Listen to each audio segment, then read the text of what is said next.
Good morning. Morning, Latoya. How are you? Good. I saw your hair and I was like, oh, I love that you did it so big and full. Thank you. This is my favorite way to wear my hair. So this is how it naturally dries. So I just scrunch it with product. Oh, I love it. Oh, thank you. I love it. And you guys, I think I learned how to pen. So I penned the Atoya 20 code on philippkingsley.com. If you guys want to go, you can use that promo code to order products that we talk about. We're also going to they were generous enough to do a big giveaway. So stay all the way till the end and we'll get your information and they'll be sending that out to you. So that's going to be really cool. If you guys don't know, I'm going to give you a quick introduction. This is Anabel Kingsley, and I have been reading everything she writes and kind of following along her whole thing before she even knew I existed, and just diving into scalp health because I feel like so many things in the curly world I was seeing a lot of clients with just their scalp was not so good, and then people had started having a lot of issues. So it took me down that road, and I just love your site. I recommend everyone go to philippkingsley.com. There's a blog there with just some amazing information. And so today, we're going to dive in, and hopefully, hi, Allison. Hopefully, you guys stay open to, hearing a whole different thing that might be different than what you're used to. Yeah. Does that sound fair? Look at your hair. It looks so good today. Okay. I love it like that. Of course, I'm always like, I love it when it's all natural. It changes like your personality. Do you feel like that? No, definitely. I feel more serious when my hair, actually, I feel less myself when my hair is blow dried straight. Yeah. This is how the night I met my husband, my hair was wavy like this. So, and it's his favorite way for me to wear my hair. But I think it's because the way your hair naturally falls is actually what tends to suit you the best anyway. So yes, I love that. Yeah. Okay, so we'll dive into some questions, you guys, and then she's going to answer them, and I'll kind of peek in here too. I know people are going to be full of questions, but the first one is curly girls are told to stay away from silicone. Mm-hmm. What is your perspective on that? Can you break that down? Yeah, definitely. So there are definitely bad silicones, but there are also good ones. So I think this is where it's a myth and it's not, because certain silicones, especially when they first came out into the market, they weren't water soluble, so they would build up on the hair. They could make the hair really kind of crunchy and dry and cause breakage, but as people discovered that, so silicones have changed since the beginning. So the ones used now, they're water soluble, they wash off very easily, and they can have loads of different benefits. So you have silicones that are really good at detangling and give you that kind of slip. Mm-hmm. You have silicones that offer unparalleled heat protection, and you even have silicones that can be formulated into a product to hydrate the hair. So how they're charged, because your hair has its own charge. So it really depends on the silicone used and the formula as a whole. So I would say if you see if silicones fall is the first ingredient in a product, I'd probably say avoid it.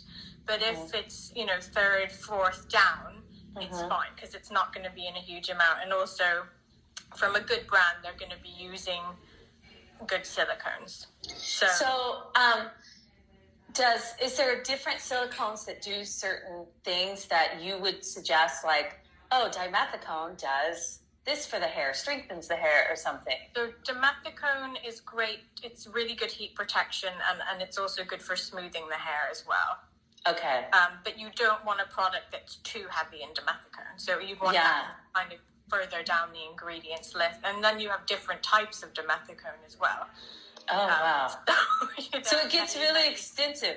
it gets really, and I couldn't actually name all of them. You need a chemistry degree in order to name all of the silicones, but certainly in our products, if we do formulate a silicone into it, there is a good reason, and they are a beneficial silicone. Yeah. I know a lot of people worry that they're going to do something bad to your scalp. Yeah. But you're never really you shouldn't be applying silicones, a leave-on product to your scalp anyway. So if you're using a mousse at your roots that you're going to leave on for days, or you're using a scalp serum, then no, those shouldn't contain silicones, because they're not offering any skin benefits, because your scalp is just skin. And then that could cause problems potentially. So if you're leaving silicone on your scalp for ages, it can cause some itching and irritation. But again, so if you are someone who's using a scalp cream or scalp drops or a tonic, then steer clear of products that contain silicones. But your hair, in terms of hair loss, if it's not sitting on your scalp, there's no possibility, because your hair is technically, it's dead tissue once it's grown past scalp level. So does that answer? Yeah, thank you for. That is probably the number one thing in the CG method. When you first dive in, you're like not supposed to use any silicones, because they build up a barrier and they're plastic, and then that plastic keeps the water out. So that's kind of the theory. They're made out of sand silicones. Wow. So they're not plastic. Wow. See, this is why I needed you here. And just for you guys that are just popping in or don't know, can you speak to what is a trichologist? Like, tell that really quick. So a trichologist is a scientist of the hair and scalp. So you would go to see your dermatologist if you had a problem with the skin on your face. You go to see a trichologist if you have a problem with the skin on your head, i.e. your scalp, and the hair growing from it. So we specialize in everything kind of in this area. Yeah. Wow. I love that. What is the best treatments for oily scalp that causes buildup and leading to flakes? Like, if someone comes to you with an oily scalp, what are you going to suggest for them? Well, the first thing I'm going to ask is, how often are you shampooing your hair? Or your actually, but I'm going to say this. I wish that hair washing, that term, was changed to scalp cleansing. Because that's the point when you shampoo. It's to cleanse your scalp. And when you shampoo, you shouldn't be rubbing your hair, because that is damaging. You're roughing the cuticle up. You focus just on the roots, on the scalp, and you gently just squeeze your hands through your hair with the suds, and you rinse, and that's it. So there's no need to scrub your hair, because the suds from a well-formulated shampoo, or pretty much any shampoo, is going to be enough to clear away kind of product, dirt, debris. It's the living tissue, your scalp, that you need to be focusing on. So if someone has an oily scalp, that would be the first question, because your scalp has more oil glands than any other part of your body. Wow. Every single hair on your scalp is attached to an oil gland. So it's more than on your face, it's more than on your underarms, and elsewhere. So oils will naturally build up. So if you have an oily scalp, the best way to get rid of the oil is to cleanse. Just, if you had an oily face, that would be the first thing you do. You think, I'm just going to wash my face. And I always tell my clients, if you have a scalp problem, think about what would you do if you had that same problem on your face. Yeah. So if it's oily, cleanse it. If you have an actual condition of the skin, so pimples or flaking, then you want to use targeted daily products for a while that are going to clear it up. So that would be the first thing. And then there are also how someone's shampooing. So take your time when you shampoo. So if you read the back of your face wash label, it will always say, wet your face well, massage in for around 60 seconds, and rinse well. Yeah. And that's the same with your scalp. So some people, a lot of people are guilty of they hop in the shower, they don't have a lot of time, and you just kind of smush the shampoo over the hair and you rinse. You haven't, you haven't focused on the main kind of, the most important thing with your scalp. So you want to get your hands under your hair, and really 60 seconds gently yet firmly massage your scalp. and then rinse well. Because if you aren't doing that, then you won't be cleansing your scalp sufficiently. Yeah. So even after shampooing, you might find that it's oily. And then the third thing, so there are a few things. What are you applying to your roots? If you're applying heavy conditioning sprays, or if you're applying loads of oils to your roots, then that's going to weigh them down. And then beyond that, if someone's washing daily and their scalp is excessively oily, even then you want to start to look into certain medical conditions that can cause that. Oh, okay. That's so good to know, because most of my clients that come to me are like, their scalp never gets oily, or they never get oily on their hair up here. But for me, I have to wash more often because I'm so oily, and especially at this crown kind of thin area, I get really oily, and the only thing that takes it away is for me to wash. So I appreciate you clearing that up. Everyone wants to know, it's big in the curly world to do the apple cider vinegar washes. How effective is that? Like, what are your thoughts on that? I think so. Apple cider vinegar is very acidic. So anything that's acidic closes the hair cuticles. So if you do an apple cider vinegar rinse, it will make your hair shinier. But so will a really good conditioner or a hair gloss. You know, you can buy. I would say there's no harm, but if in terms of your scalp, after reading that question, I looked up on there's this thing called PubMed, so it's all like medical literature and studies. So I was like, let me just double check on studies about apple cider vinegar on scalp, and it doesn't do anything. Actually, they did a study where for I think it was 14 days, some people applied apple cider vinegar, some people just applied water, and the people applying apple cider vinegar to inflamed skin, actually it got worse. So so if you're rinsing with apple cider vinegar because of a scalp condition, I would choose products specifically formulated for your scalp condition. If you're doing it to make your hair shiny, I would say, no harm. If you like it, you like the smell, just keep doing it. There's no need to. Mix it with water. Don't pour it straight onto your hair. That's too acidic. You should dilute it with water. Okay, perfect. I heard oiling the scalp is good. Everyone's into oiling the scalp. Tell us about that. Is that true? I would say no. I already knew, but I didn't want to cheat and say, okay.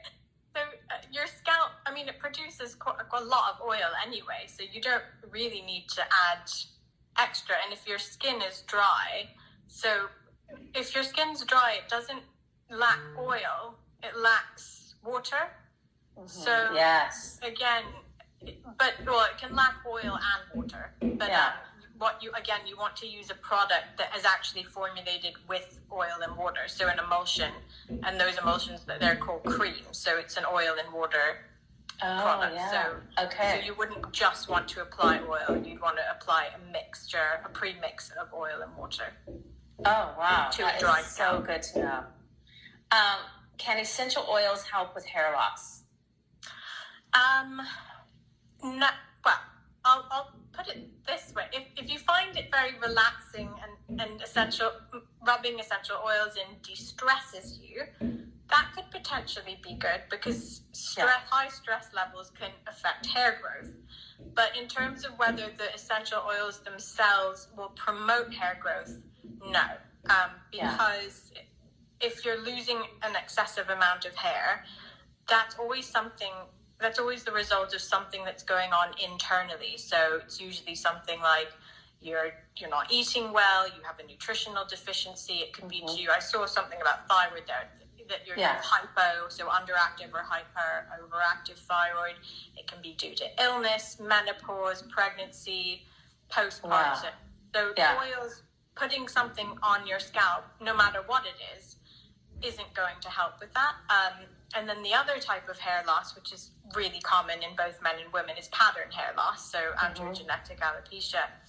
And the only thing that helps with that is they're called topical anti-androgenic scalp drops, because the thing that causes hair thinning is when your hair follicles on your scalp are sensitive to normal levels of male hormones, and your follicles shrink. So the only way to treat that is basically by blocking those hormones from affecting your follicles. Yes. Oils just aren't going to do it. Yes. What about oils for, someone said on here? I'm trying to keep up with both because I told you there was going to be a lot coming at us. Hopefully we get to dive into as many as we can. What about oils for removing buildup? Again, I'd say just use a shampoo. Yeah. So any shampoo, well-formulated shampoo, will remove buildup.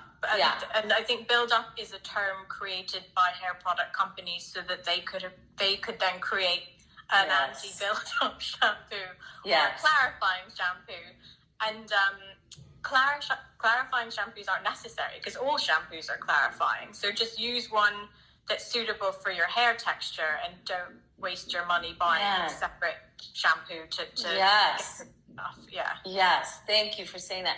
And what about scalp massages, like manual scalp stimulation for hair growth? Is that? I think scalp massage, so it can aid in lymphatic drainage and circulation. Yeah. So it is good for your scalp. It's also, if you have a scalp mask, if you massage it in, it helps the active ingredients to penetrate. But I would say scalp massage can, if it's done incorrectly, it can damage your hair. So if you're pulling your hair, you could break it. If you're massaging the same area every day, you could cause some hair loss from that area because, repeatedly rubbing an area can cause those hairs to basically pulling them out. So it's you do it gently. You don't tangle your hair when you massage. You don't pile your hair on top of your scalp when you massage, because that will tangle your hair together. So I think scalp massage can be good, but just make sure you're doing it gently. I wouldn't use, an electronic scalp massager because you don't really know what's going on there. At least with your fingers are the best. Tool, because you can feel what you're doing. The red caps, because this morning I told my husband, I want to order one of those red light therapy caps for my head. Does that help with hair growth? I wouldn't say it helps with hair. Depends on if you mean infrared, that can be good for just kind of inflammation. But I wouldn't say, there's not enough research. I won't do any harm, but there's not enough research to say that they actually do make your hair grow. Okay, perfect. Lots of questions on postpartum hair loss, which I know you did a show like last week or something with someone on that. And I was like, gosh, I wish everyone was watching your stuff. You guys have to watch when she goes live somewhere, because every time I watch one of yours, I get some new information. So speak to that, the postpartum hair loss. So postpartum hair loss, so it's a hair loss that occurs around 3 to 4 months after giving birth or after you stop breastfeeding. So studies, so the common thing to say is it occurs in up to 50% of women after giving birth, but actually I think it's much more than that. I think it's around, over 80% of women will get some form of excessive shedding after having a baby. The reason, so when you're pregnant, not always, but a lot of the time, your hair gets fuller, and this is because estrogen levels rise, and estrogens are really hair-friendly hormones, so it keeps hairs in their growth phase for longer than usual. So you're not losing as many hairs when you're pregnant, your hair gets fuller. When those estrogen levels drop after birth, all those hairs that were maintained during pregnancy shed in a short period of time. But that's not the whole story, so that's only part of it. You can't do anything about that hormonal change, so that you just have to kind of ride out. And so, postpartum hair loss often doesn't need treatment, but loads of other things can feed into it and make it worse. So hair is really, really sensitive to general health. So if you think about what you go through when you give birth, like most women will lose quite a lot of blood.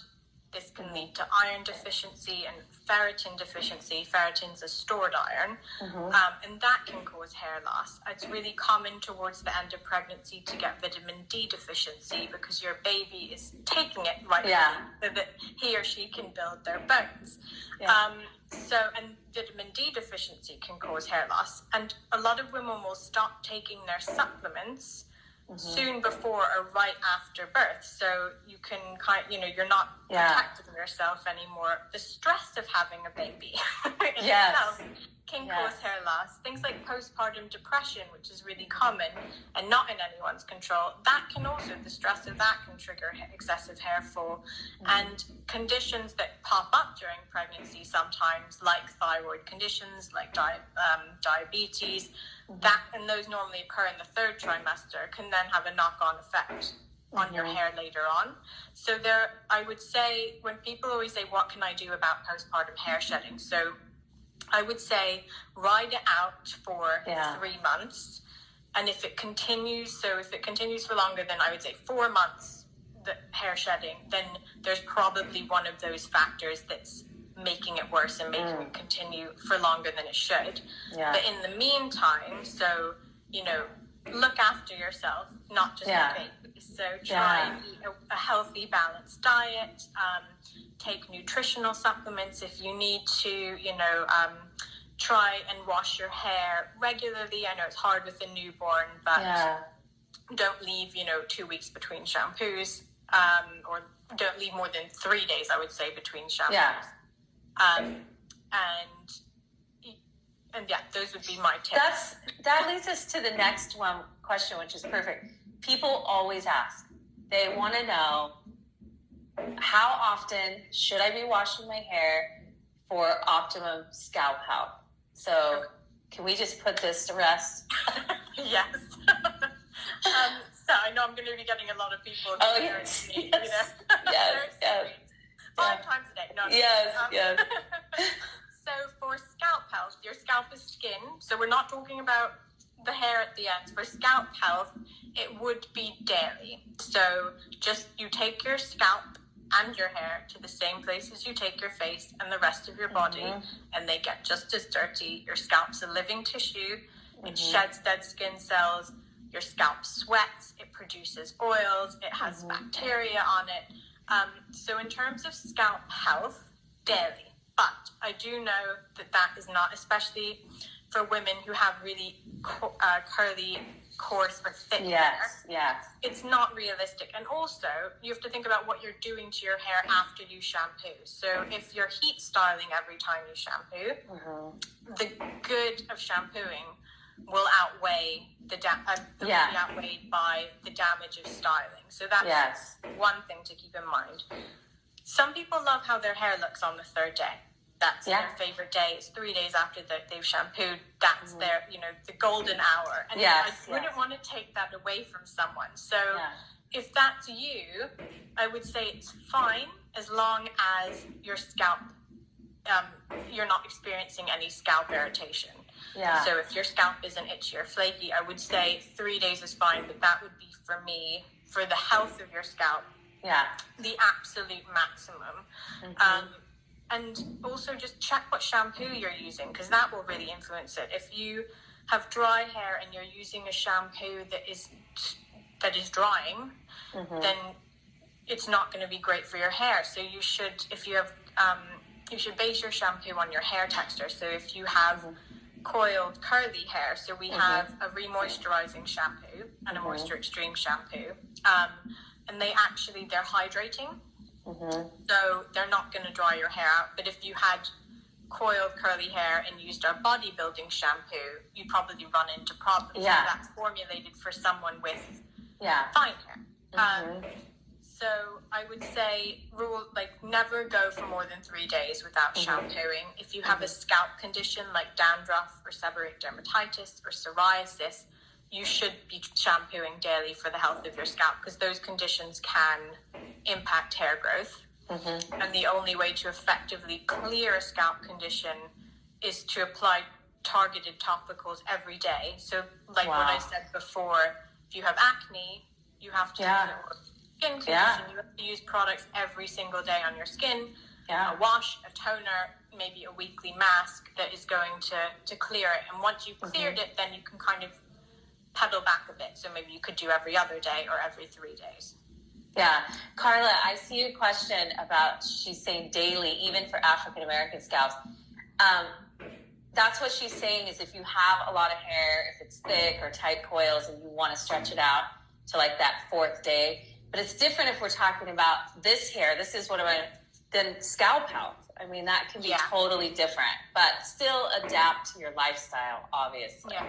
And there are things you can do in between shampooing that's going to help keep your scalp healthy. So we make a tonic called Flaky Itchy Scalp Toner. Yeah.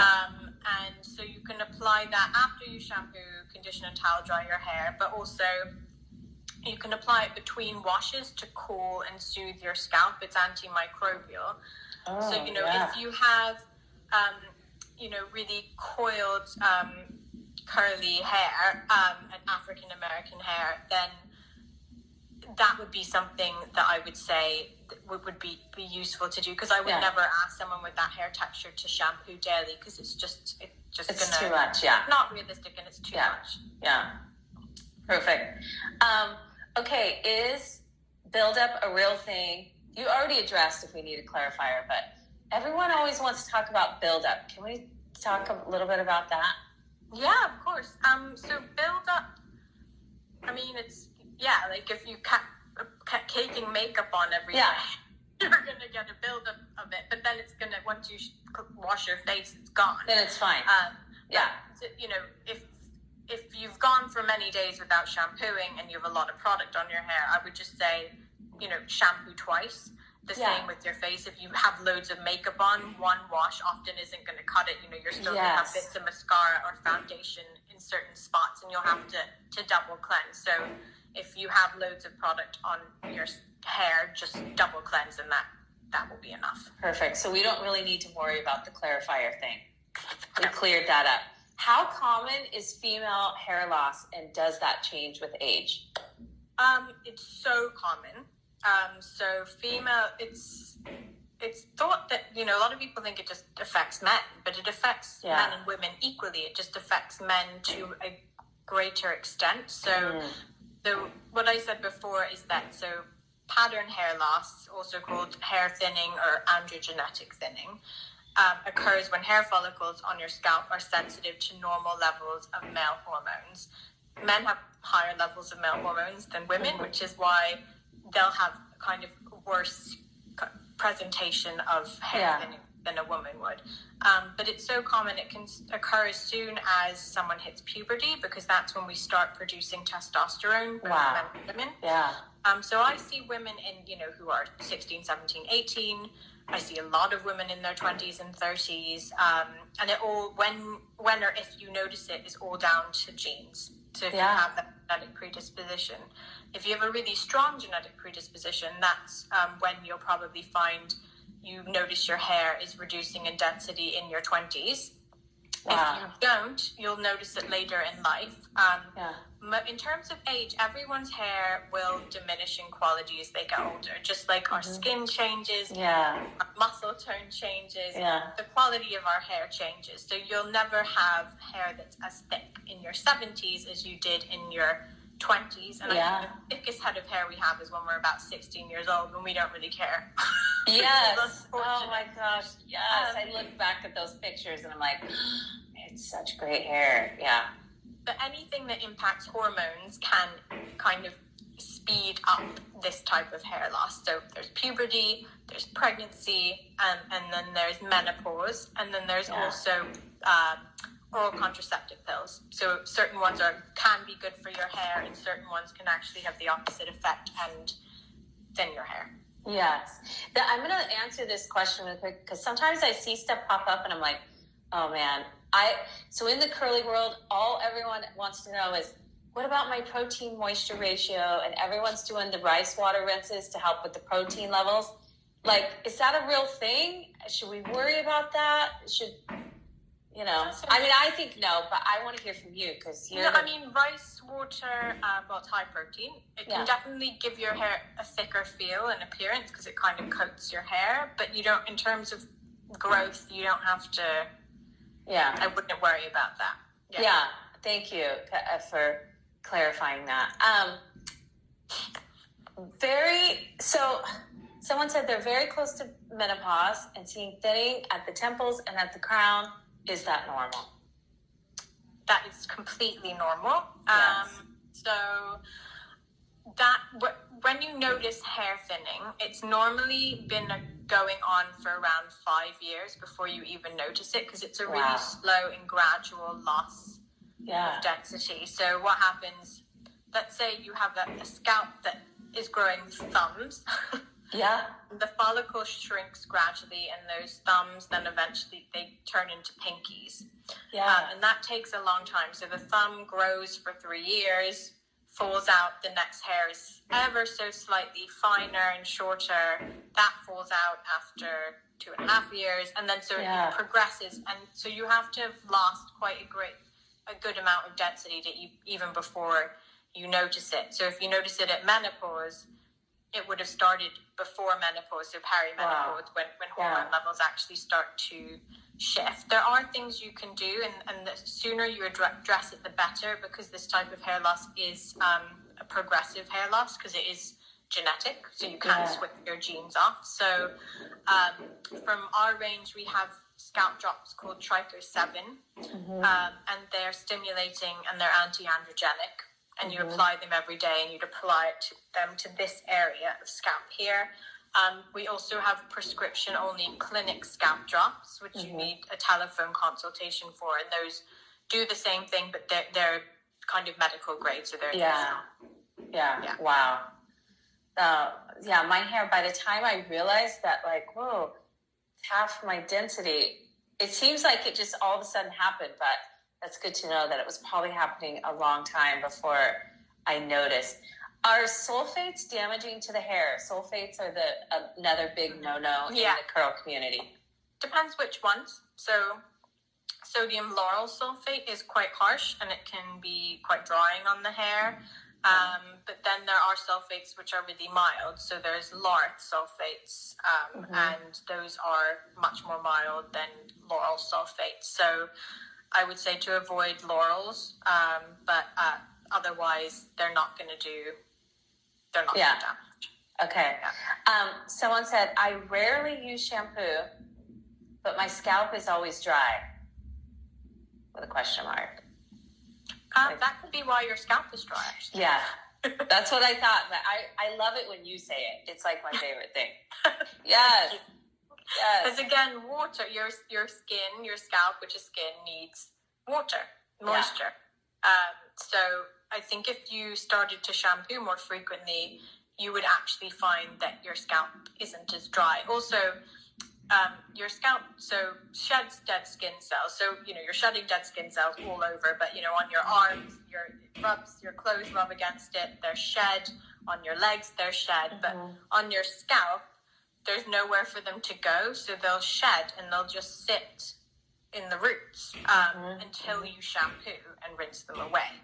So it could be because you aren't shampooing enough. You have a normal amount of flakes, but they're just building up, and your scalp may not actually be dry. It might just look dry because it's a bit flaky. Yes, perfect. So someone wanted to know, when you balance your hormones, will your hair start to grow back?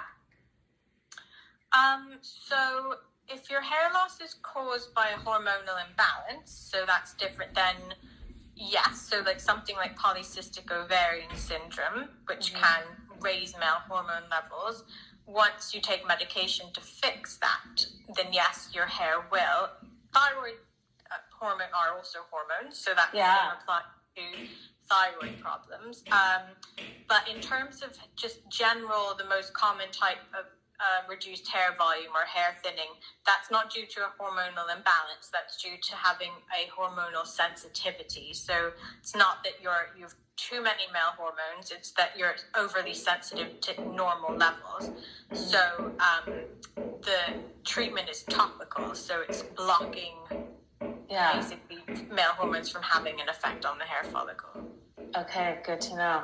How important is diet to the health of our hair? So important. That's the most important thing for your hair is diet. I hear you talk a lot about that. That's why I wanted to ask. Yeah, no matter what product you're using, even if you're using the best products in the world, if you're not eating well, your hair is not going to be healthy. So a diet creates the right foundation for hair growth and also hair strength. So your hair isn't an essential tissue. It means everything to us as women, men. If our hair, we're having a bad hair day or a bad hair year, or hair's falling out, you know, it can be psychologically devastating. It can be very depressing psychologically, but physically, our body couldn't care less about our hair because we don't need it to survive. We would continue breathing, our heart would continue beating.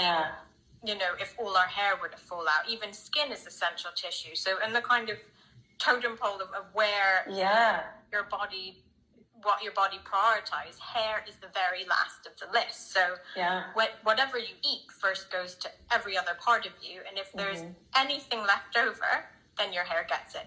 So, if you aren't eating well, your hair is basically getting nothing, and it's going to be affected. So that often results in excessive hair shedding.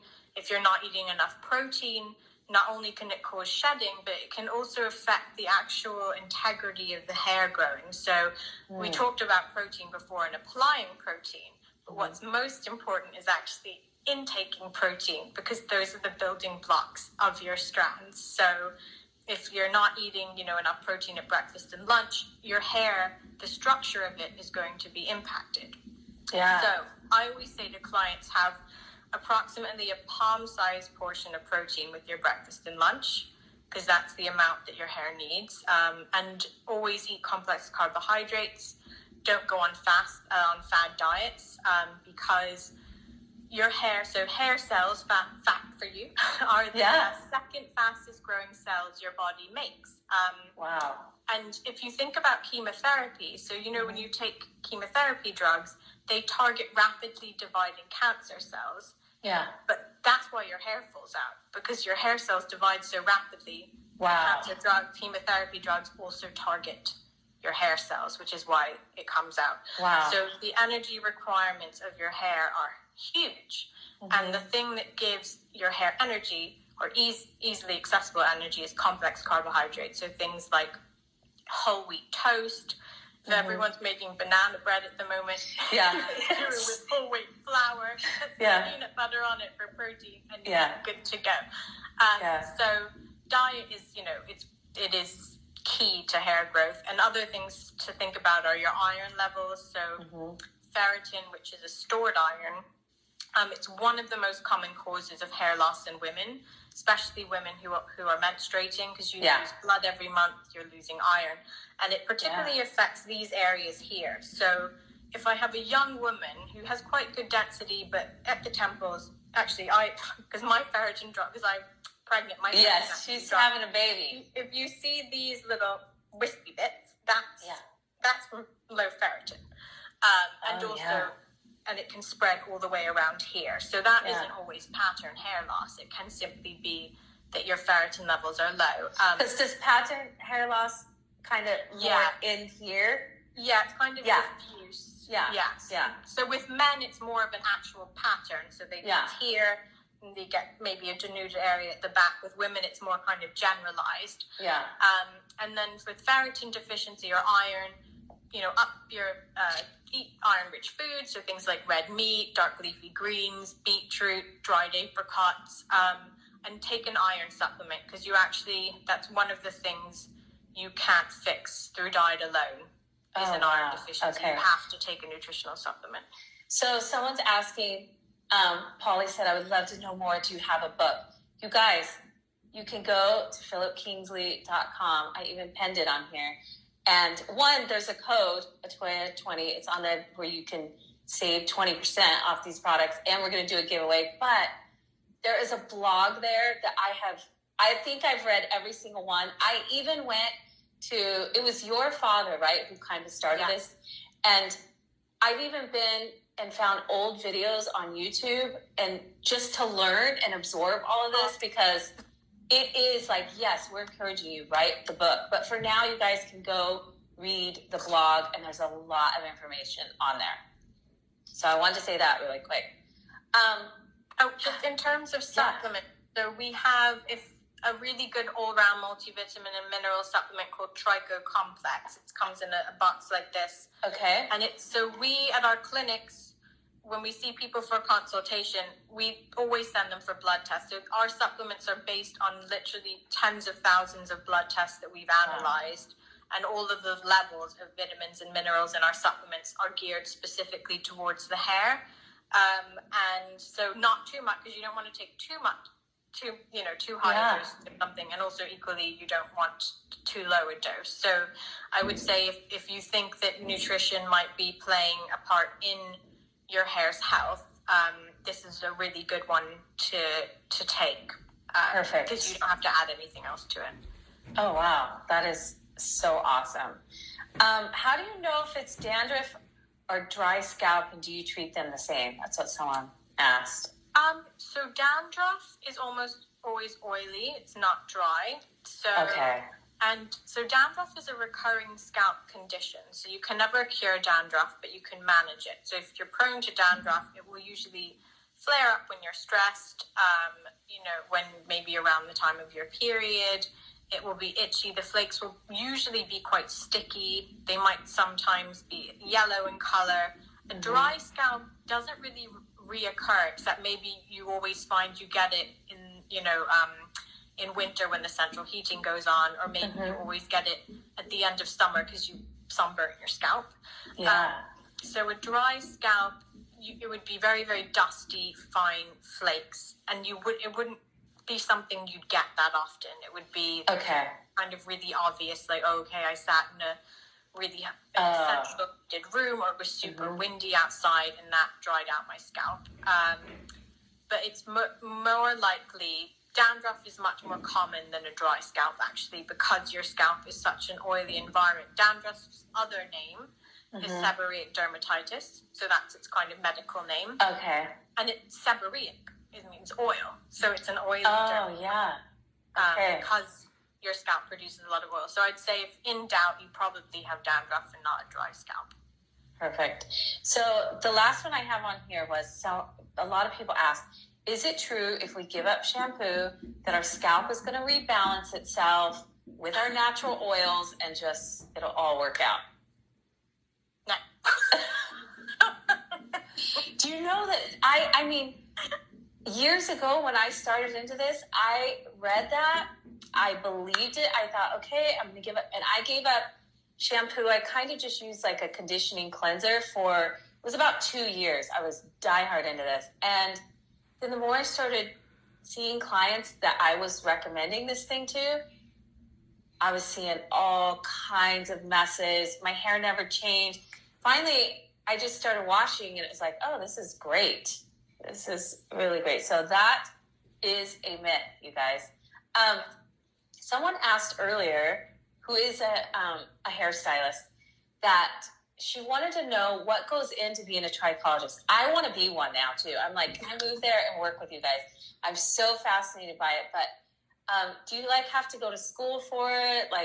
How does that happen? So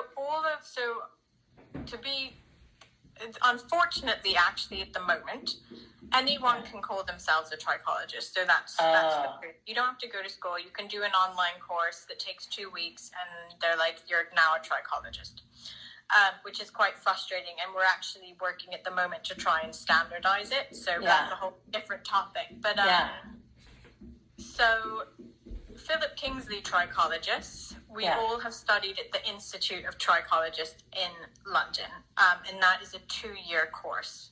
So it's 2 years of intensive study. You go over everything from, scalp conditions, hair disorders, rare hair disorders, microscopy, biology, chemistry, and then after we've graduated from the Institute, then Philip Kingsley trichologists have to spend at least a year in our clinic, training. So that's 3 years before we even consider allowing them to practice. Wow. So in that year, a kind of trainee trichologist, after they've done their course, will be giving clinical treatments, and then they'll also be shadowing experienced trichologists and have a kind of mentor assigned to them. So once they do start giving their own consultations, we look over their notes, we make sure that, that their diagnosis is correct. So it's For us, it's intense. Now, do you guys, do people have to fly to New York or London to get like an evaluation? Or you guys, do you do, online We're phone? now doing video consultations. Yeah. So, and they last 30 to 45 minutes. You're sent a really comprehensive form to fill out beforehand. So we ask you about your diet, your general health, medications you're taking, how regular are your periods, family history, hairstyling habits, what problems you're experiencing. And we ask you to send photos of your hair and scalp too. And then once we've reviewed that, we will book in a time with you, and we'll go through everything with you, and then prescribe you products. And when you have a consultation, you get access to our prescription-only clinic products. Someone's asking about labs, and you did say when people are in there, you send them for labs, but it would probably be hard when they're somewhere else to do that. So for Londoners, we can send people at-home blood testing kits for a limited amount of tests. But if you're in the States, at the moment, it's not a great time to go get yes. on a board to the doctor's office. You're right. If you don't have to. But what we do is send you a blood, basically all of the tests that we require you to have, and you would give those to your general practitioner or to whoever, and then you send us the results and we analyze them for you. Perfect. We have a few minutes left here, you guys, so I'm going to go through as many questions as you can. I knew you guys were going to love her as much as I do. Now you know what I've been nerding out on. So I actually got, one of those little microscope things that you can look at the scalp. I don't even know if they're real, but I ordered one because... Oh, we have those too. I was so fascinated by this. I was like, man, I don't know what I'm doing with it, but it's really intriguing to see different densities and inflammation and stuff like that. Yeah. So I knew that everyone was going to love you this much. Okay. What role does hard water play in scalp or hair? So it wouldn't really play a role in scalp health, but depending on whether the water is hard or soft, it will influence how your hair feels. So hard water can kind of leave a bit of a scum on your hair, and you might find that it's a bit more weighed down, whereas with soft water, not so much. So it's not going to do any damage, but it can impact how your hair feels when you're styling it. Some people, depending on your hair texture, prefer hard water. Some people prefer the feel of soft water. But if your water is bothering you, I would get one of those water filters for your shower head. Someone's asking in here, and I just saw this, Rebecca. I saw you ask, so in about 3 to 6 months, when the stress of all of this is happening, should we all be expecting some shedding? Yes. Yeah, because wouldn't you say stress is like, from what I've read from you, that stress is like the number one hair loss thing outside of hormones?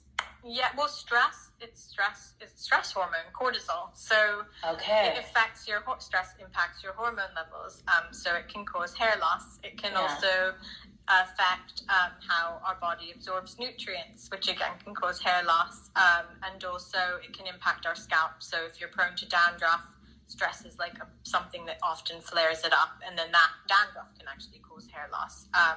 So I wouldn't worry though, because telogen effluvium, which is excessive hair shedding, if it's due to something really obvious, like an intense period of stress, or even if you got COVID and were sick, because high fevers also will cause hair shedding, that will remedy itself. So if in 6 to 12 weeks time, or a bit longer, you notice some shedding, don't panic, because it will remedy itself.